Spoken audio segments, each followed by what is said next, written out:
2024年的印度独立日到来之际，印度国内却出现了一场声势浩大的妇女游行活动。只见无数的印度妇女高举着夺回黑夜的标语，行走于大街小巷，她们的眼中更充满了愤怒的神色。与国内的混乱相比，印度在国际上却显得格外吃得开。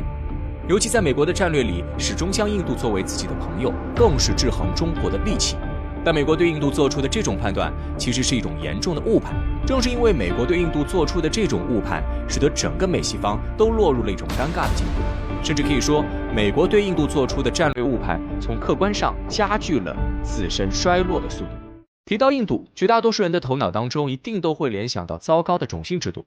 印度国内经常发生因为种姓制度而造成的社会恶性案件，更是有人因此死于非命。可见种姓制度给印度社会带来的毒害究竟有多大。相比于男性，印度妇女的地位在种姓制度的文化之下显得更为低贱。直到今天，印度妇女的权益依然很难得到保障。2024年，印度独立日到来之前，印度多个城市的妇女就通过上街游行的方式向政府表达了自己内心的不满情绪。长期以来，印度妇女的权益都被忽视，甚至群体安全都难以得到保障。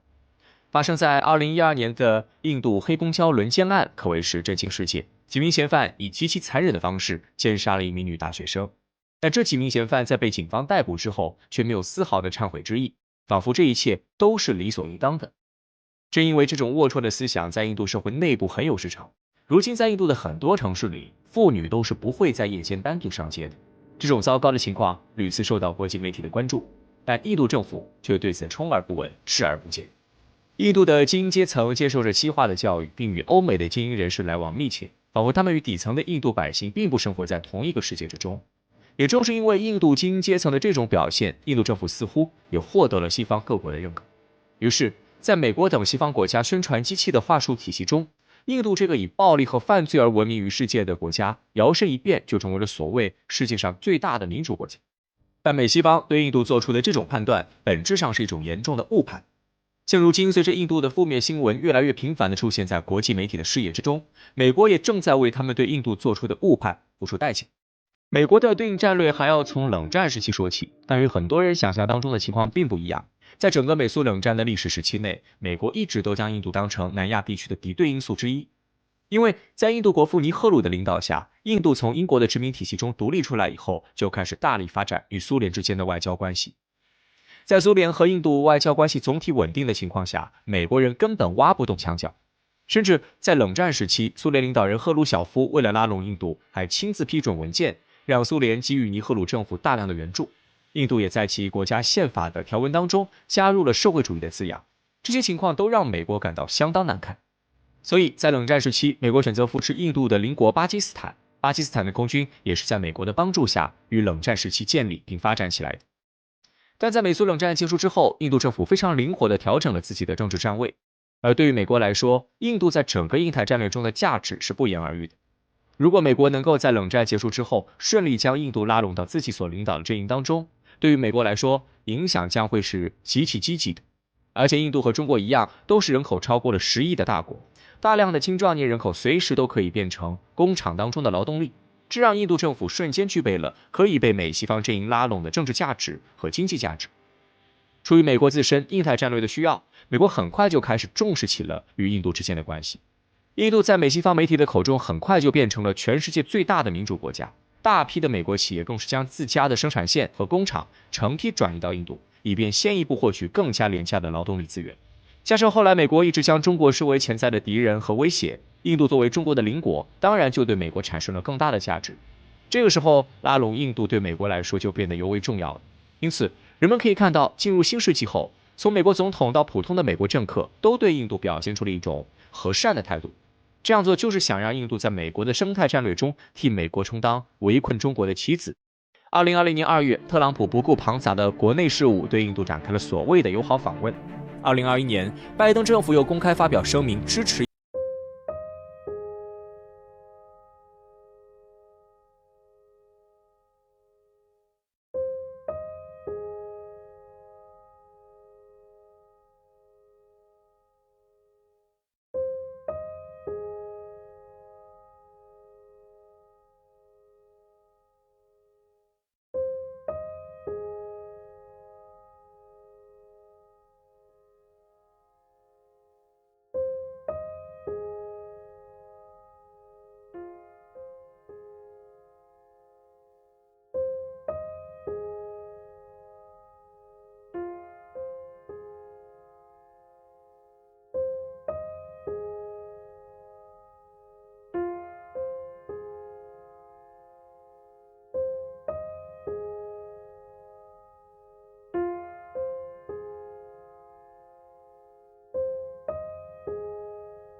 正是每一个国家在当今国际政治格局中发挥的作用。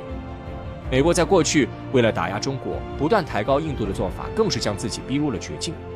一旦全世界都对美国失去了信任，美国在第二次世界大战之后建立起来的所谓世界秩序也将受到重大挑战。美利坚的最后一丝颜面也将随着帝国大厦的崩塌荡然无存。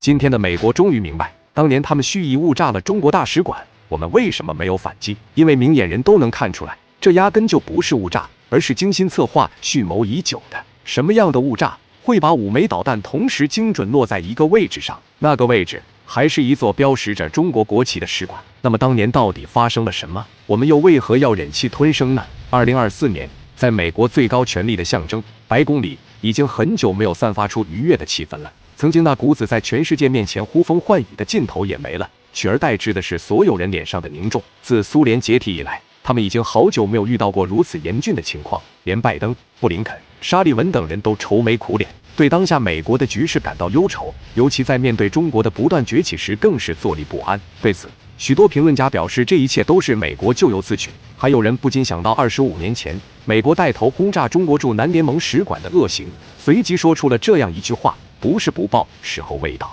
而美国政府内部也逐渐明白了，为何当年我国面对如此屈辱的情况不予反击，要搁在他们身上早就干起来了。时至今日，他们终于认识到了我国的战略部署有多高明。将时间拉回到25年前，炸弹落下的那个午夜，1999年5月7日，一架美国 B-2轰炸机从密苏里州的怀特曼空军基地起飞。在起飞之前，机组人员再三确定了武器装备，生怕漏了一颗炸弹。因为 B-2轰炸机所携带的是专业的精确制导炸弹，可以达到13米的攻击精度。起飞后的轰炸机迅速飞往南斯拉夫地区，根据 CIA 提供的坐标，他们抵达了中国驻南斯拉夫大使馆的上空。紧接着，5颗炸弹精准击中了我们的大使馆，3名中国记者当场牺牲，数十人伤重，大使馆面目全非。此事一发，立刻引爆了全世界的舆论。虽然彼时的中国虽然没有现在这么强大，但也不是随意拿捏的。但美国的这一行动就是明明白白的在羞辱我们，我就欺负你了，能拿我怎么样？而我们在得知消息后，全国上下悲愤交加，中美关系进一步恶化。虽然美国驻中国大使馆随后将办起表示哀悼，但在明面上，美国却依旧坚持误炸的说法。5月10日，时任美国国防部长威廉·科恩表示，轰炸机拿到了一份过期的地图，因此导致事故的发生。说实在的，这样的理由连3岁小孩子都骗不了。而美国中情局局长乔治·特尼特在后来也承认，那份地图不应该被用作空中轰炸。6月，美国副国务卿皮克林来华，并对此事做了解释，但给出的说辞却还是老一套，由于各种原因导致了失误。后来还表示，美国没有任何证据表明中国大使馆涉足科索沃战争，但这并不能抹平中国人民心中的伤痛。那么，我国是如何应对此事的呢？3枚导弹炸在一块，能是误炸吗？它不是炸得很准吗？很准吗？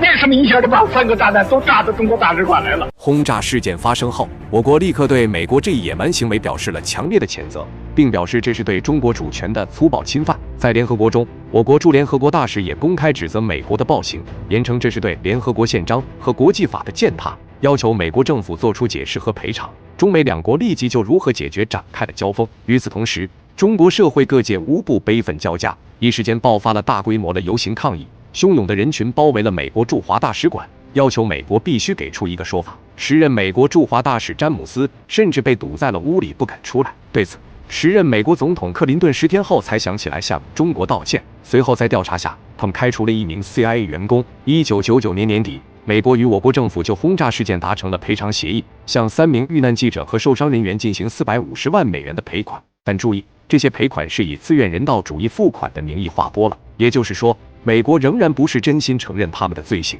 12月16日，美国同意对中国大使馆的损失赔偿2800万美元，但我国也对美国驻华大使馆的损坏进行了赔偿。至此，轰炸事件告一段落。时至今日，我们也没等到美国的认罪，那所谓的人道主义付款是多么的扎眼。在一些人看来，我们当时就应该跟美国干，打不赢也要打，让美国佬知道我们的厉害。但这么做真的合适吗？首先要明确的是，我国从来没有忘记这一炸的屈辱。2011年，北约空袭巴基斯坦，炸死了24名巴基斯坦士兵，而就在这一年，我国的一位将军在和美国官员见面的时候就直接问道：“你们是不是又拿错地图了？那么我国为何不和美国硬刚到底呢？”这一问题提出之后，我们首先就要明确一个事实，那就是当年我国的实力远不如今。要知道，当时我们还没有加入 WTO，1999年中国 GDP 的世界占比也只有区3.多。在军事方面，我国如今引以为傲的055万吨大驱还在图纸上，瓦良格号甚至还没有拖到中国，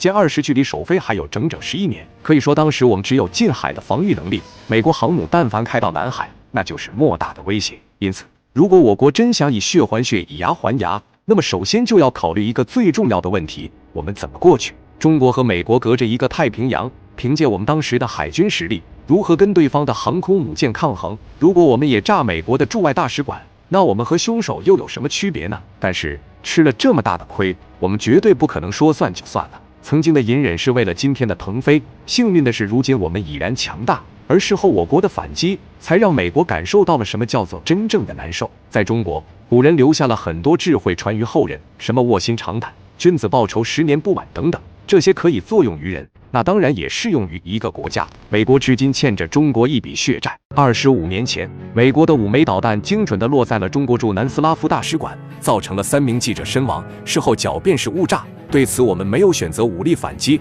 如今美国才懂中国的智慧，1万年太久，只争朝夕这种话只适用于谈情说爱。对于一个国家来说，通过一个长时间跨度来完成一件事情是非常常见的，而我国采用的手段就是忍辱负重，以待后日。自那年起，我国的经济开始起飞。加入 WTO 后的我国，凭借世界工厂的能力，迅速在全世界占据重要地位，而赚回来的钱再投入到军工、高科技、汽车等领域，形成良性循环，使得我们的国力越来越强。经历过这段时间的朋友是有多感悟的？自千禧年以来，中国遇到过多次危机，但我们的应对却一次比一次强硬。后来美国的航母来到咱们的家门口，咱们都不需要如临大敌的全面戒备，只用一场军事演习就能让美国乖乖退走。然而这些还不能让美国伤筋动骨，最重要的是，我们一步步地撬动了美国的霸权根基，或者说是美国统治世界的霸权秩序。首先在中东地区，一个接一个的中东国家和我们合作，伊朗、沙特、阿联酋等国和我们的贸易额越来越高，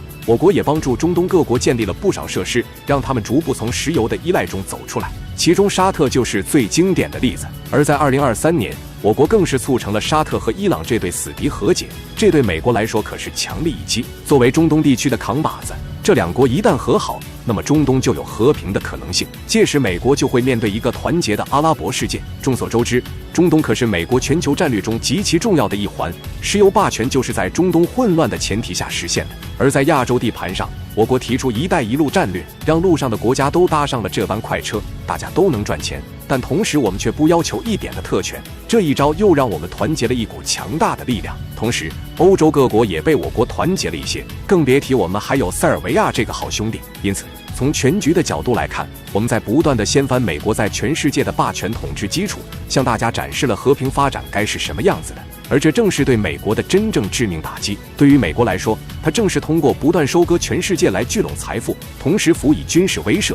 而如今我们的轰炸机已经飞到了美国脸上，曾经的霸权格局也被撬动。霸道惯了的美国想必非常后悔当初的决定，5颗炸弹换来了如今的风雨飘摇，这甚至都不能用得不偿失来形容了。而对于我们来说，这样的反击要比任何攻击都犀利，虽然来得晚了一些，但效果却足够显然。